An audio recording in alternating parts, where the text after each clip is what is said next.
Ibinahagi ni DPWH Secretary Vince Dizon na hindi sapat na makulong ang mga sangkot sa multi-billion flood control scandal at iiwang nakatenga ang mga proyekto ng mga ito.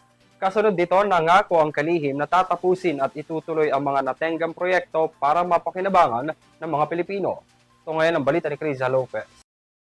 Dahil sa isyu ng korupsyon na kinakaharap ng Department of Public Works and Highways kaugnay sa kanilang mga flood control projects, pursigido si Secretary Vince Dizon na mailagay ang pondo ng DPWH ngayong 2026 sa mga proyekto na tunay na makikinabang ang mga Pilipino. Ngayong araw ng Lunes, ibinahagi ni Dizon ang mga proyekto na prioridad ng DPWH.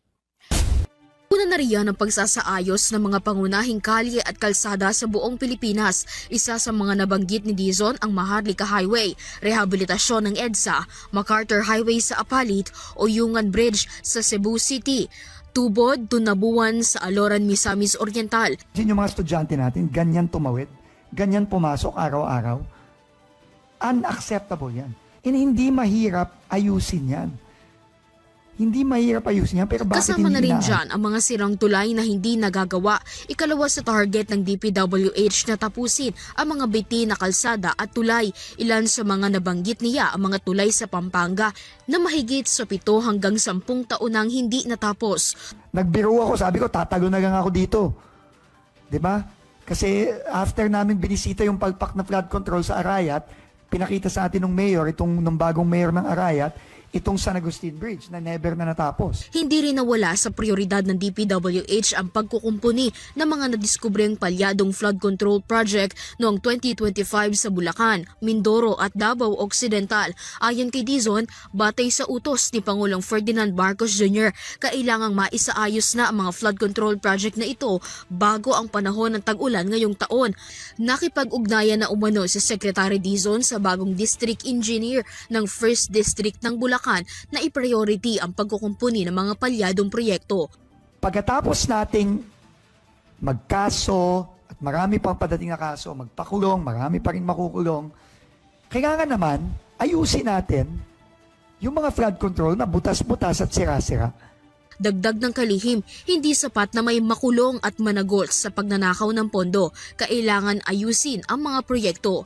Git ni Dizon sa kabila ng pagbaba ng pondo ng DPWH ngayong 2026 na nasa mahigit 500 billion pesos na lamang, papatunayan nila na mas marami anyang proyekto ang kanilang maipapatayo at maisasaayos na mas matibay sa mas mababang presyo. Kahit na bumaba ang budget ng DPWH, papatunayan natin, dahil sa suporta at tulong ng ating Pangulo, papatunayan natin na kahit mababa ang budget ng DPWH kumpara sa ibang mga taon, mas marami tayong magagawa, mas marami tayong maaayos, mas marami tayong ma-repair, at gagawin natin ng maayos, ng tama, ng mabilis, at ng mas mura pa. Mas mababa pa ang budget. So yun ang papatunayan natin ngayon na kapag ang pera ng taong bayan sa DPWH hindi ninanakaw, mas marami tayong magagawa, mas mababa ang presyo, mas mabilis at mas maganda pa ang quality. Aayusin na rin anya ng DPWH ang budget planning process ng tanggapan. Pahayag ni Dizon, punot dulo ng pagnanakaw ang paglalagay ng maling proyekto sa pondo dahil sa umano'y sistema ng palakasan at singitan sa DPWH. Ang punot dulo ng problemang yan is yung maling paglalagay ng mga proyekto sa budget. Paano nakakalusot ang mga proyektong dahil magkakasi ganito, si ganyan, nakakalusot na lang yung mga proyekto yun.